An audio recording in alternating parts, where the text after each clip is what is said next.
We can hear our own words when we're speaking. We know what we're saying, or at least we think we do, but sometimes we're sending an even louder message with our body. From where we put our hands, to how we stand, to how much eye contact we make with other people, our bodies are screaming sometimes, and maybe sometimes they're being interpreted in ways that we don't even know or don't intend. Which, as you can imagine, could get dicey. So what do? We decided to ask University of Washington communication professor Dr. Valerie Manusov for some help.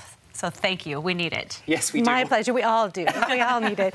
So this started because I posted something on my Facebook page where we have the photo where I'm crossing my arms, and I asked the audience, like, does this send a bad signal? Because I'm just kind of lazy sometimes. I want to stand like this. What does it say to you? And you took a look at this photo, and you were interested by what the response was. Right. I was actually less interested in you. Sorry. No, I'm glad. Thank you. than in the responses that you were getting and how strongly people respond. And they think they know the answer, or they certainly know what it means to them or how they would respond. Now, if they saw you in kind of more active life, not just in a photo, they'd probably take into account other things that you were doing and saying and what the room was like. And we do pay attention to context when we try to figure out what something means. But we often also just focus on a particular behavior, certainly in a photograph. It becomes really central. And you're right, you could have just been standing there because you were comfortable. You could have had a stomach ache. You might have been covering up some of your clothes and a spot that you might have on it, or your stomach from hiccuping, or it could have been that you were mad, or you might even have something that you didn't know you were feeling. And sometimes in that sense, it's good that people might say, Travis, you know, you're crossing your arms, are you okay? And you can look at them and say, oh, what is going on for me? And it gives you a chance to kind of figure it out and to talk to them about it. But most of the time, we don't give people a chance to do that. We just respond, and we see you, we make our interpretation, and then we act on our interpretation. So if I thought you were mad at me and I saw that behavior, I might go and hide instead of talking to you about it. When we talk about this, a lot of times people use the phrase body language, and you have said that that's not necessarily entirely accurate because there's a lot more to it than that. What are some other examples of things that we might not even realize we're doing to communicate? Sure. I think some of the things that people don't think about include things like time. So there's a study called, an area called chronemics, which is the study of time as communication.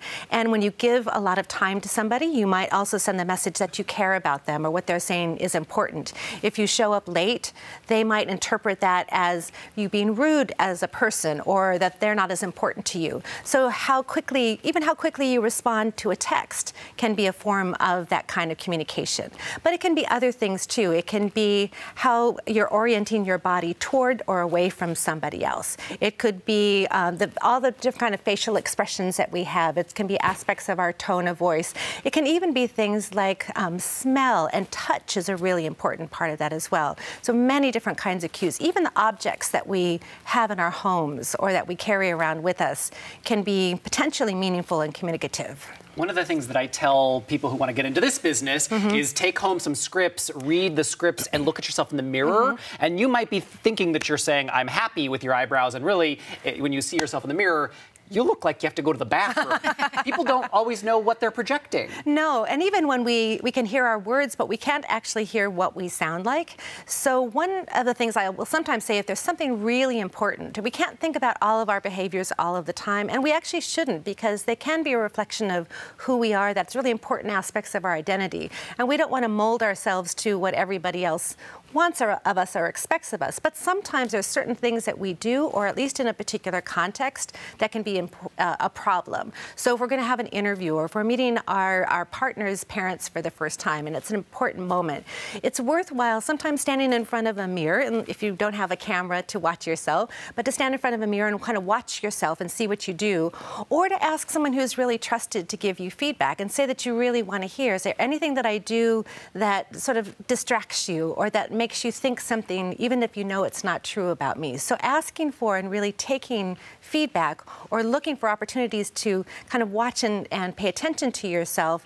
can give you a chance at least to have some things to reflect on, and then you get to make a choice about whether you want to make those changes or not. It's interesting because when we have a closer relationship with someone, if we're friends or coworkers or family members, when it comes to facial expressions, people will call each other out. Why'd you roll your eyes at me? Or wait, why did you arch your eyebrow like that? And you feel comfortable saying those things. And when you're able to be direct, to your point, it can solve the problem. But what if it's, I mean, in an interview, you mentioned that example, that's great. What if it's someone you don't know so well and you're wondering, gosh, how I'm wondering if that person's mad at me because of kind of their body language or the way that they're reacting to me. How can you approach that conversation without sounding confrontational? Oh, that's a really good question. I mean, I think I always suggest that people don't automatically assume that they know. So part of it is to sort of check in with themselves and also check in with the bigger context and kind of assume that if you haven't, it's unlikely you've done something. They're probably not mad at you because the same behaviors can be just mean that they're in a bad mood. They might have just gotten some bad information. They might not be feeling very well. That might be how their face is all of the time, and you don't know that about them. They don't call it resting, you know what face. Exactly. So in a way, I think I would just sort of suggest kind of calming down and not overreacting to those things. Maybe trying a little bit harder to be friendly. To see if that helps the situation. But there are going to be times, too, that no matter what you do, somebody's not going to like you or your way of doing things. And you don't want to move too far toward what they want and away from who you are, because that just sort of is very disingenuous. And we don't want to be somebody else. We want to be ourselves. Such good advice to help us sort of balance what we're projecting and then what we're projecting on other people. Yeah. Great. Thank you very much for being here. My pleasure.